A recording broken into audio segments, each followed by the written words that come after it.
morning and thank you for joining us. I am Yori Folaring with Cyril Abaku, TBC News senior researcher. Good morning. Indeed.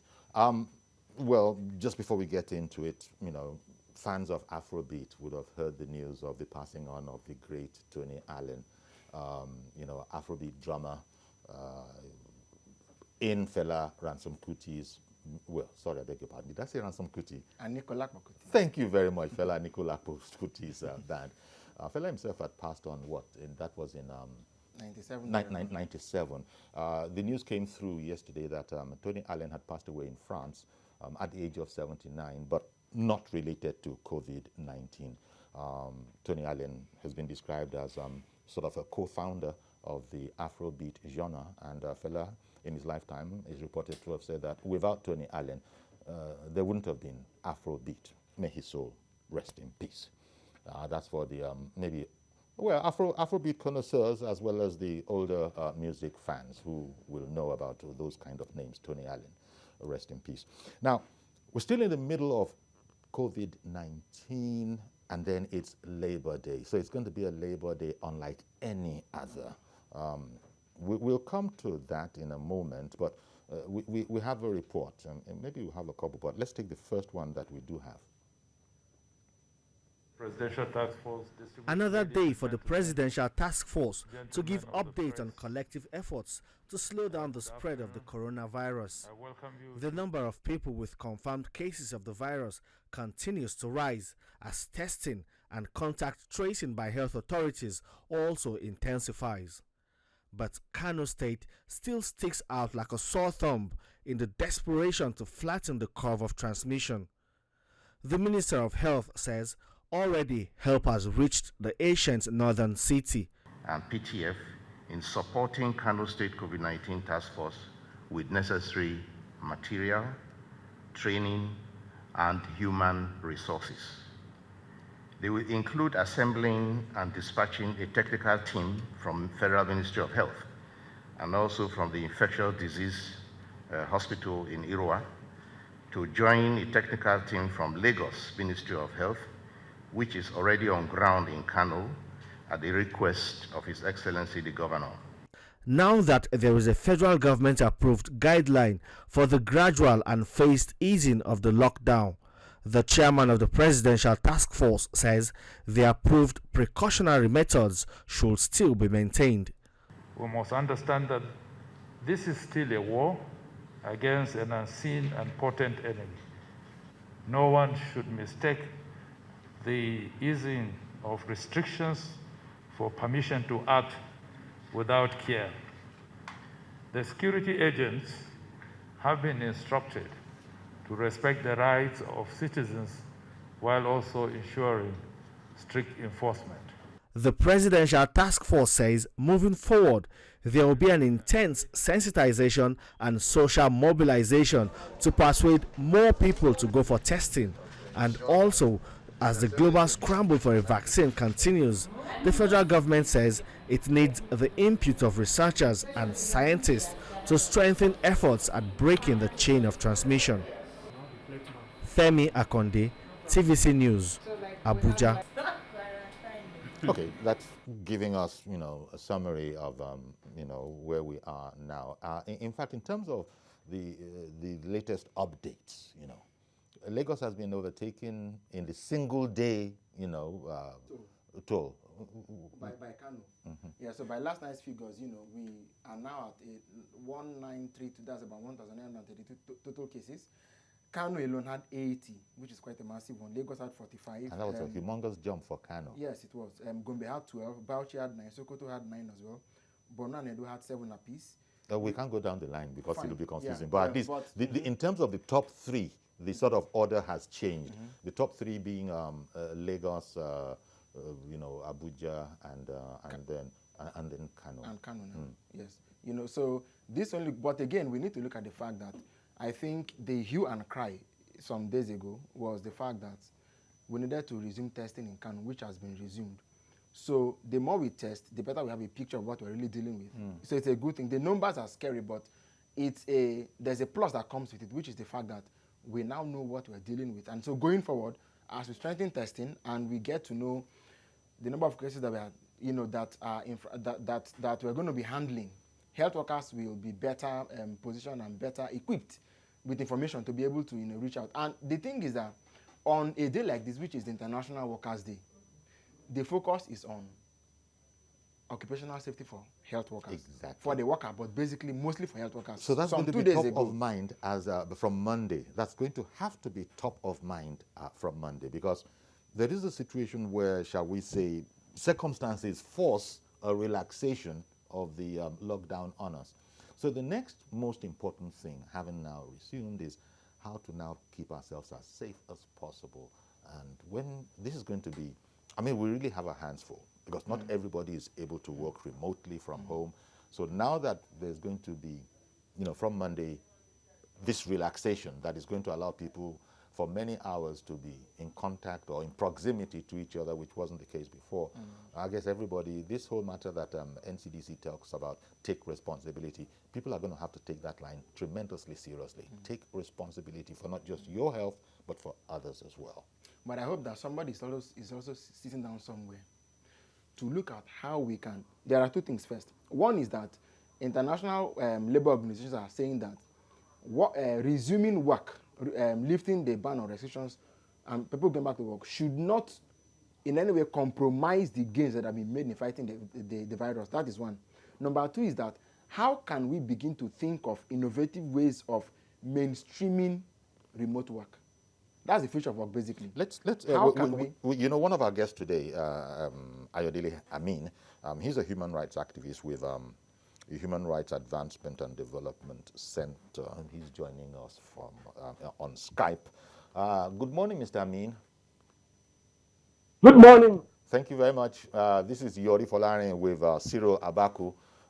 We're speaking with you.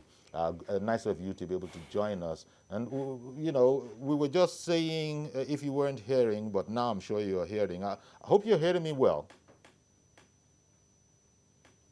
Mr. Lukman, the audio is very difficult. If you can just see that place. Okay. Mr. Amin, you wouldn't happen to have a pair of earbuds with you, no? Do you have earbuds with you? Your earbuds, could you use those, please? Well, we're always saying that. Could you use your earbuds, please? That might help a bit. Mr. Amin, if you can hear me, actually, he was mentioning one of our producers. He was speaking with him. Mr. Amin, is it any better? Okay. Got my audio, but I can't hear you. Okay, while they're sorting that out, this is something that he'll also be commenting on. On the one hand, he's broadband penetration. Yes, we will need that. Well, infrastructure. It may take some time, but we must learn to mainstream this work from home thing. Yes, mainstream work from home. Well, there's a private sector or the unorganized private sector. That's another aspect to it. I think they make up a very broad base of the pyramid that we're talking about here. So it's simple. What we need is for somebody to sit down and say, okay, we need policies in this way. What we can do to achieve it. That is one, because the fact is that today, right now, workers can't go out to hold their rallies. No. They can't do it. Everybody is going to be addressing us by one of the new messaging device apps called Zoom. Perhaps for the first time since the 19th century, when activities led to the institution of the International Day of the Worker, we have not had any. Okay, say perhaps with the few exceptions of war, we've not had a time when suddenly May 1 comes and workers can't go out to hold their rallies. So what are we really now going to do? We must. Okay. Sorry, I'm trying to. What?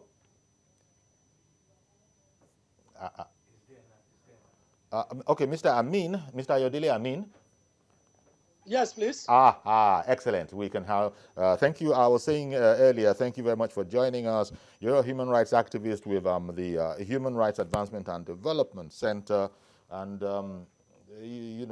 well, part of the human rights, if you want, is what we have now, which is that look, people need to. They need the lockdown to be eased. There's that aspect to it has in part, led to government easing up of the restrictions. But here we are on the International Workers' Day, May 1st, Labor Day, and it's something. It's the kind of event. There will be no parades at Eagle Square. All the ministers, the heads of labor will be joining us through Skype. I mean, through Zoom, maybe Skype, whatever. But the important thing is that it's all going to be remotely done. But when we get into work from Monday, how much of a challenge do you see it being, especially bearing in mind the line that we, each and every one of us, have to take responsibility, not just for our own health, but for the health of those we come in contact with? I'm sorry, I struggle with the audio, but I think you are. Okay, no problem. We'll sort it out. You're struggling a bit with the audio. Can you hear me now? I think I can get that about the law and This is not working as well as we'd like.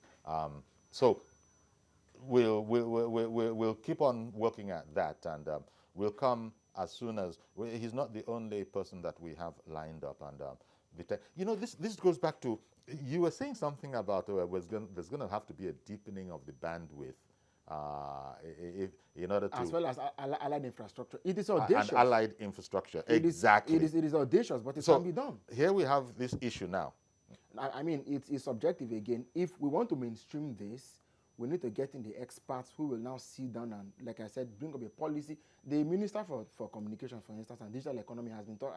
I think he was telling the Swedish ambassador to help Nigeria with this whole thing. So if it's a question of Did you say Swedish ambassador? No, of course, yes. You know, those ones are not under any lockdown. Sweden is not. No, under this was even any before lockdown. the COVID whole thing came about. But And, I'm just saying and the toll has been quite high in Sweden.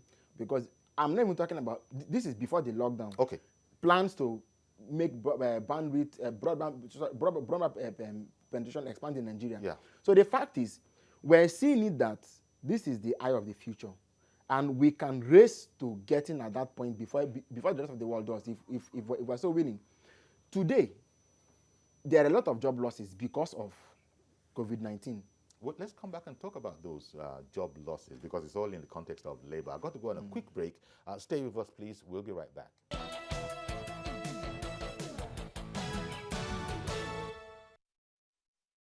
Okay, welcome back. And we were trying to connect with Mr. Ayodele Amin, and we're going to try again. And depending on sort of taking for granted that third time is going to be a charm.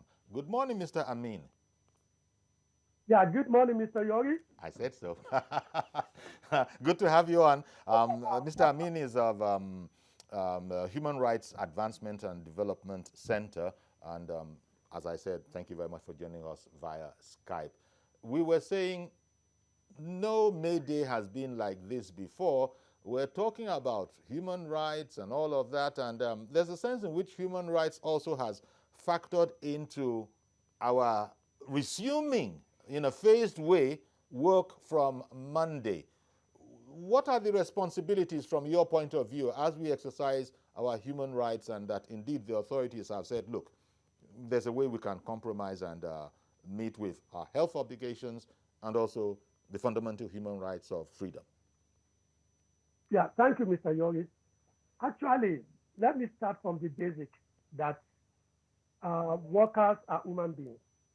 And because they are human beings, they are entitled to human rights. And there is a strong link between human rights, what is happening to workers now, and this pandemic that is happening. Now, under the International Covenant on Civil and Political Rights, a ratified treaty by the Nigerian government and in many other countries in Africa, it has a provision under Article 4 where governments are allowed to limit their obligations of our human rights. So they can actually say, based on certain conditions, we can reduce or restrain you or constrain certain specific human rights. Now, to actually make things better, the International Labour Organization also have the principle of force majeure. And under the principle of force majeure, they actually emphasize that states can actually suspend their obligation based on irresistible duties or unforeseen events, that could actually cause things like this pandemic. They are allowed to do so. But the human rights framework also limits the government powers to do so. And in doing so, the treaties identify some non-derogable rights. And such derogable rights means either under the state of emergency or national security or crisis response, you cannot actually limit certain specific rights. Top on that is right not to be tortured, right not to go into slavery, right to be taken before the court of law, due process, and right not to be discriminated against. So those rights must apply at all times, irrespective of the crisis, of the emergency. But it's also good for me to let you know that under the African Charter, which is the only international human rights treaty that have the principle of duties embedded in the treaties. Now, there is a duty that citizens need to cooperate with government in a situation like this. And you also have a duty for the safety of others and safety of people, of your fellow citizens. And I think based on that, our rights can be limited, but we also now we have the responsibility to not only to keep ourselves safe and our family, but also to keep other people safe. It is a collective responsibility. Indeed. And in tandem with human rights framework, human rights treaties, and other international obligations. Indeed. Well, I said I'm not alone. I'm with Cyril here, and I think he has a question for you. Yeah, so when the lockdown is, mildly eased by Monday, how do you think employers should go about safeguarding the occupational health and safety of their workers? Okay, one, under the International Labour Organization, they have issued what they call an international standard for all countries in this regard. And part of that is the safety of workers. It is the role of the employer to ensure their workers work in a safe environment. So when we talk about gloves, face masks, sanitizers, the employer needs to provide that for their workers. The employer has the responsibility to ensure that social distancing is actually part of their part of the way they are going to work in this environment. So it is the employer responsibility to make sure that their staff are safe because one, occupational safety is a fundamental right under labor law. There's also going to be a cost implication of all of this because employers of labor, as you know, in varying degrees are saying that, look, this is a business decision. We're not working, we're not producing, we might not be able to pay the full wage that you are used to. Indeed, we hear that some organizations are already saying, and those ones are considered to be generous, that we will only be able to pay you your basic, we shan't be able to deal with your allowances. Other places I have heard are saying that, look, we can only guarantee 20% of what you expect. How do you think workers should relate to these sacrifices that will be coming on? Okay, fundamentally, we must be aware that the ILO has already made the prediction that this pandemic is going to lead to about loss of about 25 million jobs worldwide. So the ILO has already made that prediction. And based on that, they are actually asking government to provide some kind of social protection for employees in this regard. In the first instance, business will always claim this, but we must look at it from other points of view. One, the employees are not responsible for this pandemic. Okay, they are employees of a company. Okay, and because they're employees of the company, they are only entitled to their wages. as employees. So every employer must try as much as possible to kind of consult and negotiate with their workers on what is possible to safeguard the wages of staff as much as possible. Okay. But they also want to go further to say the government must provide some kind of social protection. Whether we have been hearing palliative and all those kind of things. But we need to sit down and do the proper analysis in terms of those working in the private sector, because the salary of the public officers are secured. They are being paid. But there are some people who are contract staff in private sector. We are not even talking about the business now. And they are 0-hour contract. It is only when you work that you will be paid. Mm-hmm. Those people are not working. And the company will turn around to say, you are a contractor, you are not delivering a service, and we can pay you. Okay?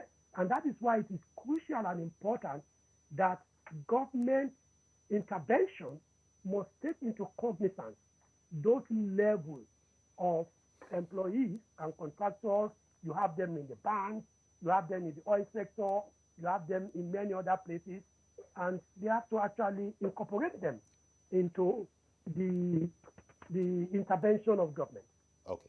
Yeah, but looking at the figures of unemployed we had before even COVID came on board, some fear that, yes, that, for a fact, the numbers are going to increase. But the reality is that I think the president in his first broadcast had talked about incentivizing retention of workers in companies where there is evidence that they're not laying workers off. He talked about tax rebate and so on. But in some cases, workers may not even be equipped enough to track whether whether the employers are receiving these rebates and as to whether this applies to them. How do you advise workers to engage with their companies, in light of this sort of situation? Okay. I think it's important that workers need to work collectively. There are a lot of private sector that whereby the workers are unionized. And it is the responsibility of the union to actually take some of these issues forward.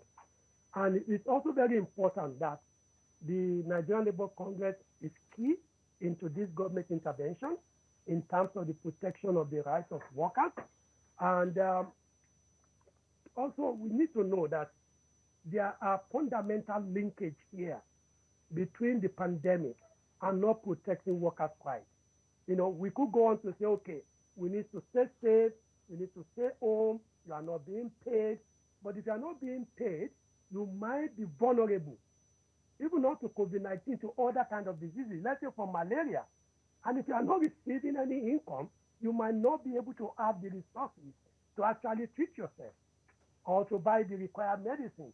So people might also be losing their lives because they don't have a source of income, a kettle, which they could have used in supporting their healthy living. There is a strong link between nutrition, poverty, and fatality from diseases.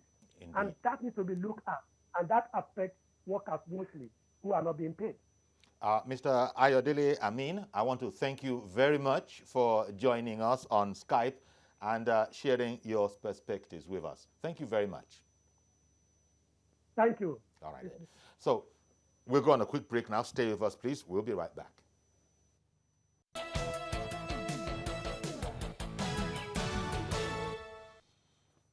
Okay, welcome back. It's May Day, or better still, Labor Day, because to say May Day might still be sending out a distress signal. Yes, as you know, that is what ships are to see. Maybe even aircraft also say when they're in serious trouble. So no, maybe I should just say Labor Day 2020. We've never had anyone like it.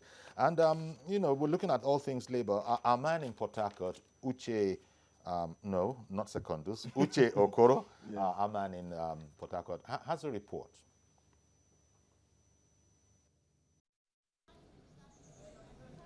This is one of the largest and busiest hospitals in Rivers State. The facility took the lead in the fight against Ebola virus disease and continues to play a very crucial role in tertiary healthcare delivery in the state.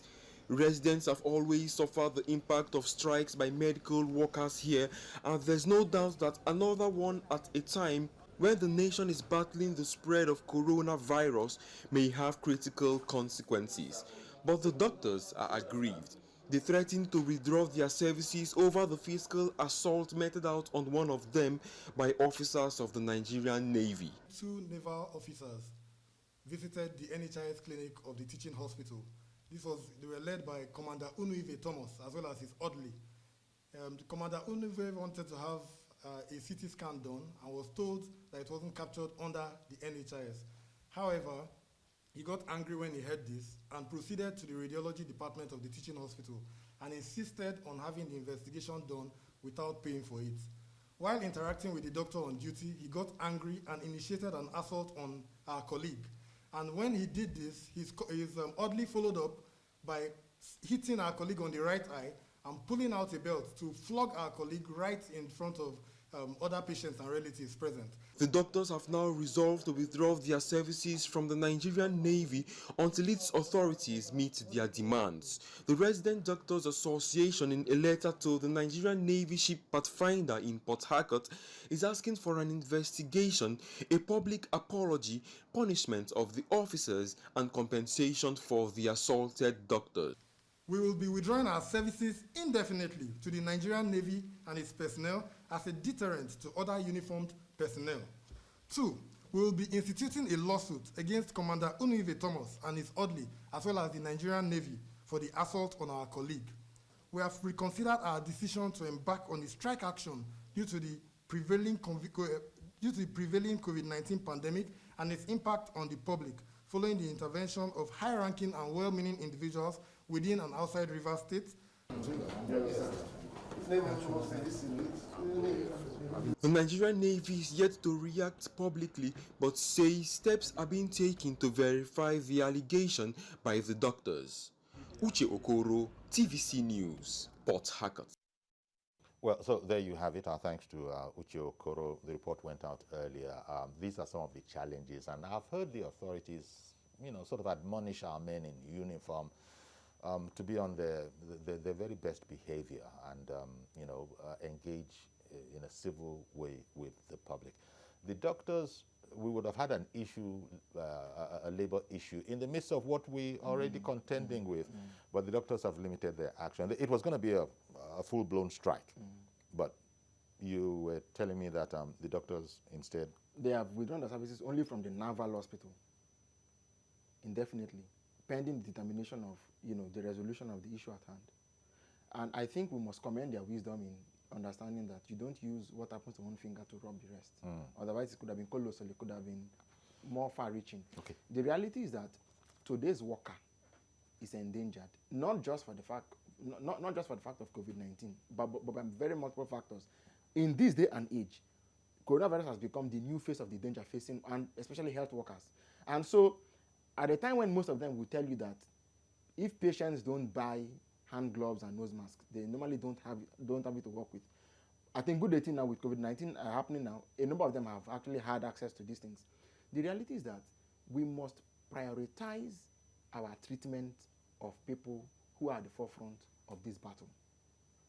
It is not just a battle for their pockets. It is a battle to save humanity. Indeed. So this is not the kind of story one wants to be hearing, but unfortunately, it is what it is. And we're speaking in the context of a very strange, well, this is the first, and we hope that we won't have another Labor Day, which is 2021, that we're still in midst of this, which goes back to, treatments that are being found. Oh, by the way, that reminds me, I think it was the governor in Bauchi that was saying that, look, go ahead and use the hydroxychloroquine. Yes, the man said he would take responsibility for whatever happens because it saved his life. The Oni of Ife has also said that, look, we need to probably look inward as global research continues. Yeah. And even the global situation, the report is that they think they will be getting something maybe as early as this year, whereas experts before had saying 18 months to 24 months later. Okay, so 2 days ago, or 2 nights ago, remdesivir, that drug that was designed for Ebola, but wasn't eventually used, reports now say that there is, in quotes, clear-cut evidence that it had serious impact on the virus. Not that it has become a cure. Yes, but it appears to have taken the lead in dealing in a decisive and having a decisive impact on the virus. That's one. The other thing is that I think we now come to talk about the underutilization of our own scientific personnel, perhaps because they are homegrown, not because any of them has brought forth a concrete solution to say this is a cure for the virus. But Uncle Yori, we can't take away the fact that a number of them have demonstrated potential at the level of genius. Indeed, and we have to leave it at that, because we have to leave it at that, other than to say that there are those who are advocating, can you put all options on the table, please? Let us not limit ourselves in one particular way. Even look at what the minister has been saying now. Malaki has joined us on Skype. Good morning, Malaki. Good morning, Mr. Yori. Good morning. Good morning, sir. The researcher, Cyril. Uncle Malaki, good morning to you, sir. Good morning, Mr. Malaki Ugumadu, a lawyer and the former President Committee for the Defense of Human Rights. Well, I don't know, should we say Happy Labor Day? It's a unique one. We've not had this kind of Labor Day before. Give me your thoughts on the special circumstances in which we find ourselves and how labor needs to respond in this kind of a situation. Well, I'm struggling to hear you properly, but I imagine that you want me to respond to the peculiarities of the time. I'll go with that. How indeed labor as an organized institution of workers can also readjust itself in compliance with the times. Spot on. First is to congratulate labor and all workers across the world. It is International Workers' Day, a day that we all join workers to celebrate the dignity of labor and to appreciate that they constitute the engine room that leads to productivity and the growth of the economy of every nation across the globe. But I must emphasize that this is a peculiar time, and I can't remember a time when labor had literally gone to sleep without the fanfare and celebration to mark the day. That underscores the peculiarities of the time. The fact that I'm also not with you in studio there, as we usually do it, explains that we're quite in a special time. First, there is a need to look inward as organized labor. It is not just about the COVID-19 pandemic. It is also about the state of labor and workforce in contemporary economies. If you take away the COVID-19 challenges, you are also aware of the innovation involving aeronautic engineers. Robots are built all across and developed in a way that has direct impact on workforce in every economy. You're also aware of the revolution of the ICT, including other infrastructure that has a very direct impact on workforce. To that extent, it is now a task before the leadership of labor across the globe, no less in the African continent and Nigeria in particular, to begin to adjust in its philosophy, in its relevance, and to be able to align itself with the realities of the time. And I make this point because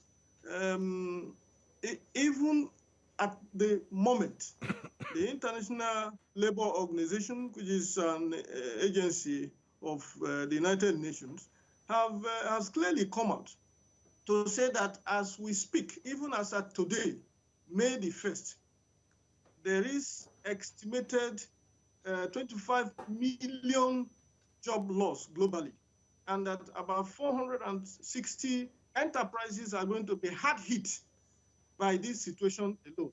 If you add that to the points I mentioned about the robots, about the technology taking the place of workers, and then the general depletion of the economy and the recession that has already set in, you would see that a labor that is desirous of maintaining its relevance must find a way of looking inward and realigning forces with other creative mechanisms to remain relevant and important in any economy. That's my response. Yes, exactly the point I was going to come to. Now, you've talked about remaining relevant. Normally, we would have seen them hold their rallies and, issue statements and so on, which really is not just for the funfair, but to make a statement and, make their position known. What innovative strategies can they deploy in times like this? I mean, to make their voice heard, not just labor in terms of a union, but labor in terms of the Nigerian worker, from the most to the least endangered. How can they raise a voice to remain relevant? What practical steps can they take? Well, like I said, it is a very novel situation. The situation is unfolding. The exit point is not even yet known, and therefore the first strategy I think they should adopt is to commission a very serious committee, high-powered body that will monitor the situation very closely. I'm not just talking in terms of the number of workers that are affected by the pandemic. I am also talking about the changes that will necessarily occur and, as it were, be able to build up their own database, to be able to have an informed position, to be able to advise government at the level of labor partnership with government. This advice will be in the form of engaging the Ministry of Labor and first ensuring that the statement of Mr. President, which is re-echoed, and the Minister of Labor, namely that no job will be lost. Ensure there is an assurance which has been re-echoed this morning, development that workers that just Well, we, I think, are experiencing bandwidth issues, but we've also, opened up the phones. So we'll continue with the program, and as soon as we let Mr. Ugumadu, land with his thought, and it's interesting. He was talking about, in responding to your question, how they could remain relevant. Strategies, yeah. Yeah, strategies. Because the face, and Malaki had noted that there were very, very few things that COVID-19 has not touched. You observe that he would have been in the studio. Indeed, broadcasting is changing definitely as a result of COVID-19, and that's just one aspect of it. And things won't necessarily go back to where they were after we would have sorted out COVID-19. Yeah, so if I just may, okay. Did they say we have a call?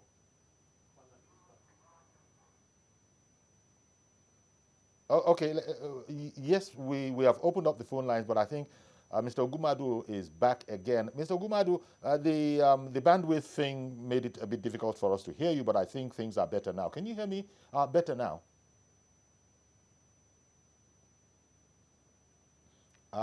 Sorry, could you repeat that? Okay. Can you hear me now? Yes, I can. Okay. You were landing on thoughts of how labor would have to adapt in the scenario we find ourselves in, and things we dare say will not be the same after this, even when COVID-19 is over. Well, I can barely catch the question, but I suspect that you wanted me to continue on the line of my thoughts. Please carry on. And Yes. I had made the point. Yeah.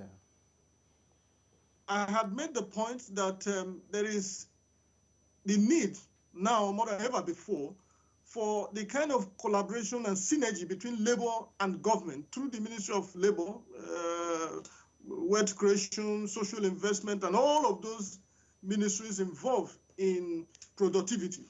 To sit back a moment, first of all, take advantage of the statement and assurances of Mr. President, which is to the effect that there won't be job losses. In other words, workers will not be sacked on account of this pandemic, and that even workers on the front line, talking about medical practitioners, support staffs, and all of those involved in, waging this battle against the COVID-19, will be given not just insurances, but certain incentives as to take care of the peculiarity and exigencies of the time.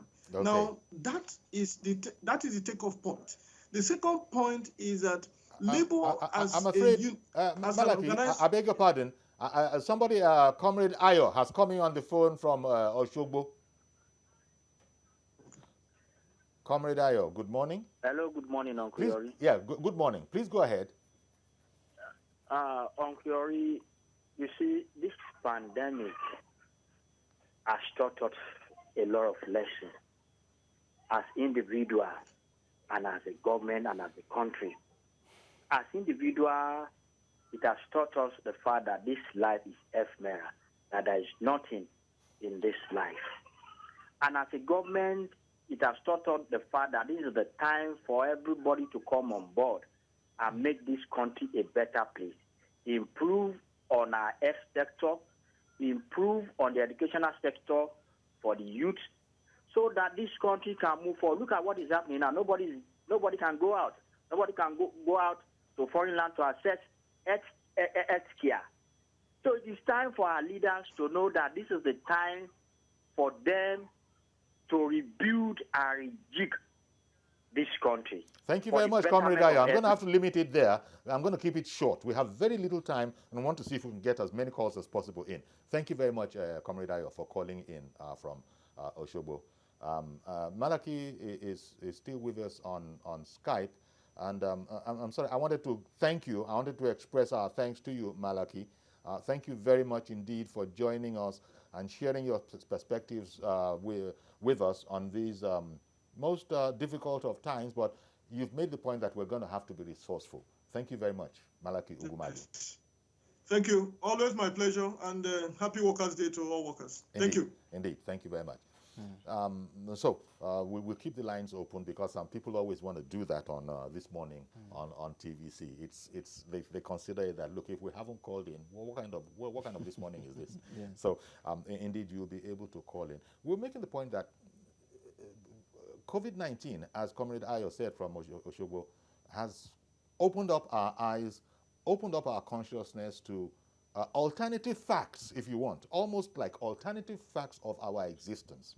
And I was making the point that even when COVID-19 is over, I'm not too sure that things are going to return to the way they used to be, because ideas have come on board. This is one of them, for example.